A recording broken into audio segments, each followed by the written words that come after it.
हम सभी का एक ही चाहत होता है, रोटी कपड़ा और मकान। और ये चाहत को थोड़ा सा इजी वे में अगर हमें पाना चाहते हैं तो हमारे दिमाग में ये होता है कि किसी भी तरह से एक एम्प्लॉयमेंट हमें मिल जाए। और इसी वजह से ही हम अपने चुनाव के टाइम पे भी ये सोचते हैं शायद ये गवर्नमेंट आएंगे तो बहुत सारे एम्प्लॉयमेंट जनरेट हो गए और हमें जॉब मिलेगी, या जॉब चाहे वो सरकारी जॉब भी ना हो, किसी भी तरह की जॉब हो जहां से हमें बहुत अच्छी तरह से जिंदगी गुजारने की एक सुराहा मिल जाएंगे। यही सोच रख के हम जिंदगी बिताते हैं। लेकिन सडनली एक बॉम्ब फोड़ा। बॉम्ब कैसे फोड़े कि हमारे चीफ इकोनॉमिक एडवाइजर है वी अनंत नागेश्वरम जी, उनकी जो रिसेंट टिप्पणी है ये एक महत्वपूर्ण विचार का उजागर किया है। अब सरकार के हस्तक्षेप से हर सामाजिक और आर्थिक चुनौती का मतलब समाधान संभव नहीं है, ये बात उन्होंने कहा। और उन्होंने क्लियरली ये बताया कि अगर आप सोचते हो कि सरकार की तरफ से बेरोजगारी जैसे कि जटिल समस्याओं की हल निकलेगा तो वो नहीं होने वाला। तो उनके ये कहने के ऊपर डेफिनेटली बहुत सारा बवाल मच चुकी है। उसी बारे में ही आज हम सेशन में बात करने वाले हैं। और सेशन को अच्छे से जानने के लिए हमने इसको 3 पार्ट में डिवाइड किया है कि व्हाट हैज हैपेंड, मतलब हुआ क्या है, और क्या हुआ है वो तो आपको पता ही चल गया कि हमारी जो चीफ इकोनॉमिक एडवाइजर है उन्होंने बता दिया कि सरकार के लिए एम्प्लॉयमेंट जनरेट करना दैट इज समथिंग इम्पॉसिबल।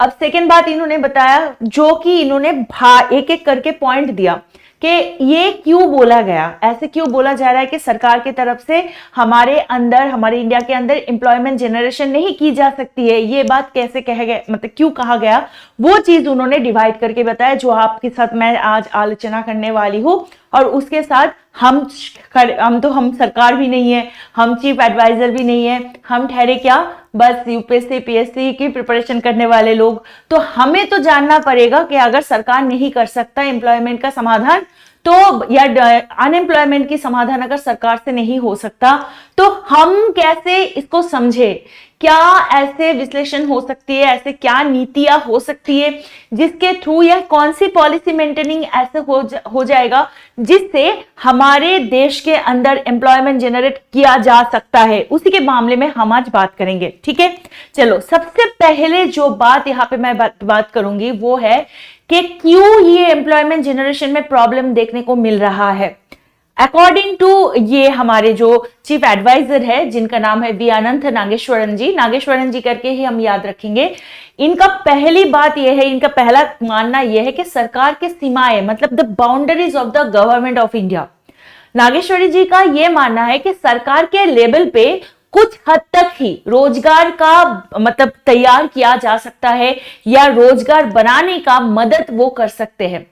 सरकार के द्वारा जो हायरिंग करने के अलावा अगर उनके पास बाकी विकल्प की बात करें तो बहुत ही सीमित है। ऐसा नहीं है कि हर सेक्टर में सरकार की तरफ से ये बेरोजगारी का हल निकाला जा सकता है रोजगारी देकर। ठीक है, सेकंड चीजों के बारे में इन्होंने क्या बताया कि जो अपने अपने क्षेत्र है, जैसे अगर हम बात करें जैसे कौशल विकास के बारे में सरकार के जो प्रयास है, या सबसे बड़ी इंपॉर्टेंट चीज है ये नेशनल एजुकेशन पॉलिसी ऑफ 2020, इसके अंदर राजनीतिक विचारधारा अगर किसी भी तरह से इनको कंट्रोल कर रहे हैं तो भाई एम्प्लॉयमेंट जनरेट होना नामुमकिन है। क्या होना चाहिए, कोई भी सरकारी पॉलिसीज हो और उसका एग्जीक्यूशन हो, ये दोनों चीजें सरकार से जुड़े हुए पॉलिटिक्स या राजनीतिक जो सारे दल है उनसे ये किसी भी तरह से प्रभावित नहीं होनी चाहिए। सेकेंड बात हम करेंगे किसके बारे में, बहुत ही इंपॉर्टेंट है, वो है टैक्स के जो सेगमेंट है या टैक्स के जो सिस्टम है उसके जो प्रोसेस है उसमें सुधार लाना जरूरी है। जब तक ये सुधार नहीं आएंगे तब तक एम्प्लॉयमेंट जनरेशन में बाधा ही बाधा देखने को मिलेगा।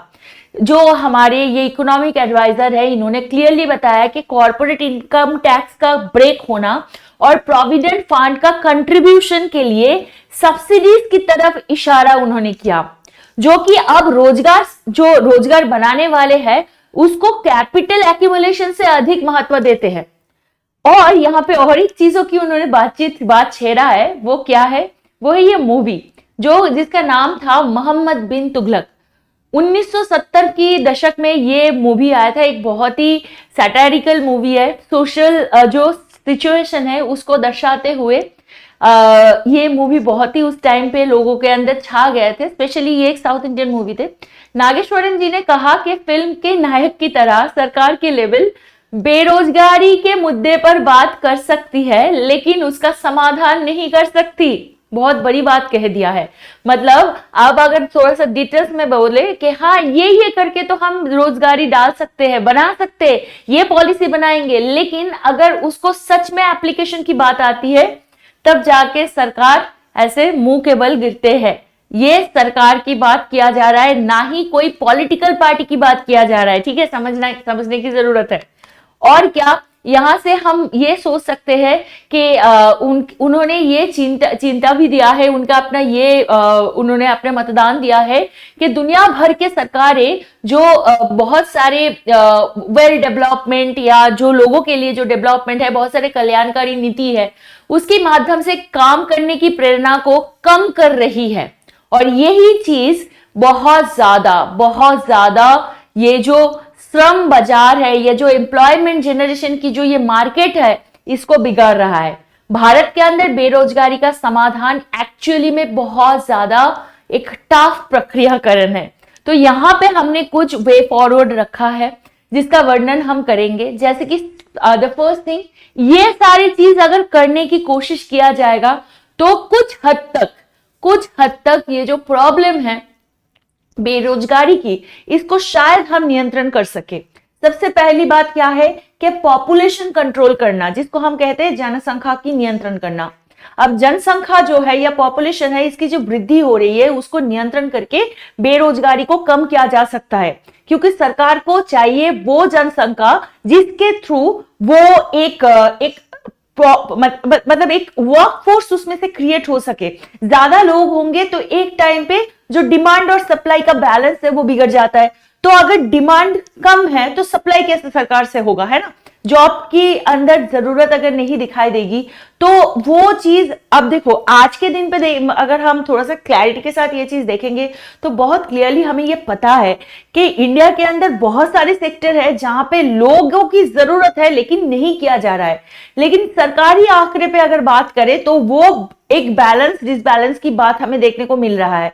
और इसी वजह से ही बताया जा रहा है कि पॉपुलेशन को कंट्रोल करने से शायद वो सारे सेक्टर जो सरकारी आंकड़ों के अंदर नहीं आ रहे हैं, जिसके थ्रू लोगों को हम वहां पे शामिल नहीं कर पा रहे हैं, जहां पे एम्प्लॉयमेंट जनरेट नहीं कर पा रहे हैं, शायद उसमें कुछ सुधार ला सके। सेकेंड चीज अगर बात करें क्या है, वो एजुकेशनल एंड स्किल डेवलपमेंट। ठीक है, शिक्षा और कौशल की विकास के बारे में बात करेंगे। बेहतर शिक्षा देना, किसी को दक्ष मतलब बहुत ज्यादा कौशली बनाना अपने काम के माध्यम से, ये सारे चीज अगर सरकार की तरफ से ज्यादा फॉलोअप किया जाएगा तो देयर इज अ चांस कि रोजगार के लिए भी अधिक योजना बनाया जा सकता है। थर्ड हम बात करेंगे एग्रीकल्चर एंड रूरल इकोनॉमी। ये तो बिना कोई भी असहमति के हम बता सकते हैं कि इंडिया के अंदर अगर कोई भी चीज काम करता है सबसे ज्यादा वो क्या है, हमारी एग्रीकल्चरल डेवलपमेंट।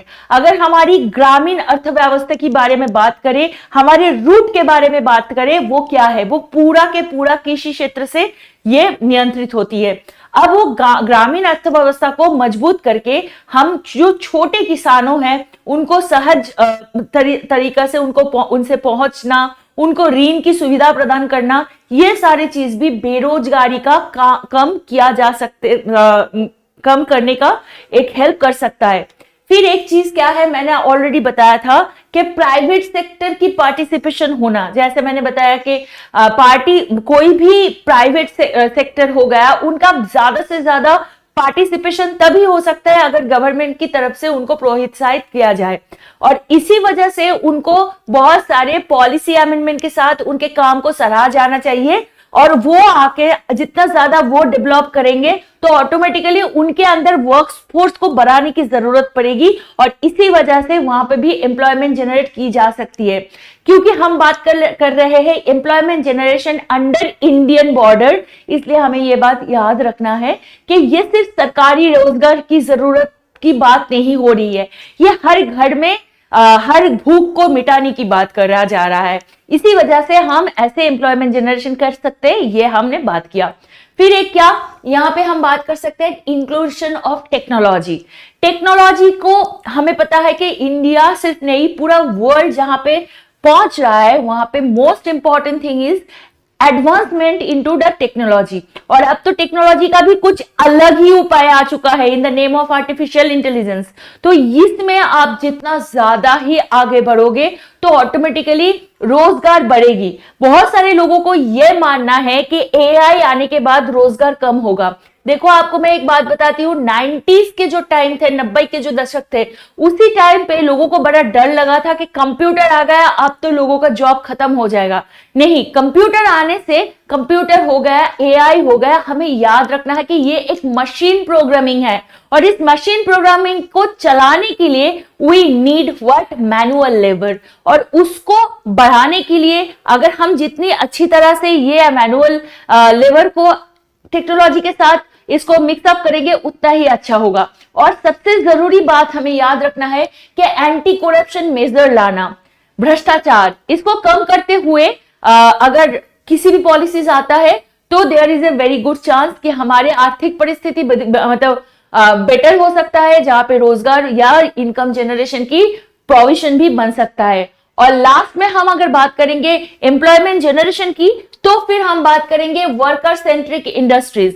हमें श्रमिक केंद्रित उद्योगों पे अधिक ध्यान देने की जरूरत है, क्योंकि उनको प्रोत्साहित करने से बेरोजगारी कम किया जा सकता है। तो ये स्पष्ट हो रहा है कि बेरोजगारी जैसे समस्याओं के समाधान एक व्यापक प्रयास मांगता है, जिसके अंदर सरकार हो गया या कोई भी प्राइवेट सेक्टर हो गया या कोई सोशल संस्था हो गया जिसको सामाजिक संस्थानों कहा जाता है, इन सभी का एक कंप्लीमेंटरी मूवमेंट जरूरत है, जहां पे एक दूसरे के साथ हाथों में हाथ मिला के काम करे।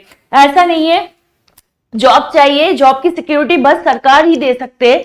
ही वांट्स टू से दैट हमारी जॉब सिक्योरिटी अगर क्रिएट करना है, सिर्फ सरकार के नहीं, प्राइवेट सेक्टर हो गया और बाकी जितने सारे क्षेत्रों से ज्यादा वर्कफोर्स बन सकता है, उसको भारत के अंदर लेके आना पड़ेगा। ये जरा इंपॉर्टेंट है। सरकार के प्रयास हो गया और उनके जो पॉलिसीज हो गया, वो ही जो पॉलिटिकल जो विचारधाराएं है, वो उनसे अगर मुक्त जितना रहेगा, उसमें सच में रोजगार का सृजन हो सकता है। यही बात इन्होंने कहा। So it was for today and I am sure this class was very much helpful for you, very much insightful for you. For the upcoming latest सारे अपडेट्स के लिए don't forget to join our YouTube channel. आपने subscribe कर ही लिया होगा और हमारे सोशल मीडिया हैंडल पर भी ज्वाइन करना मत भूलिएगा।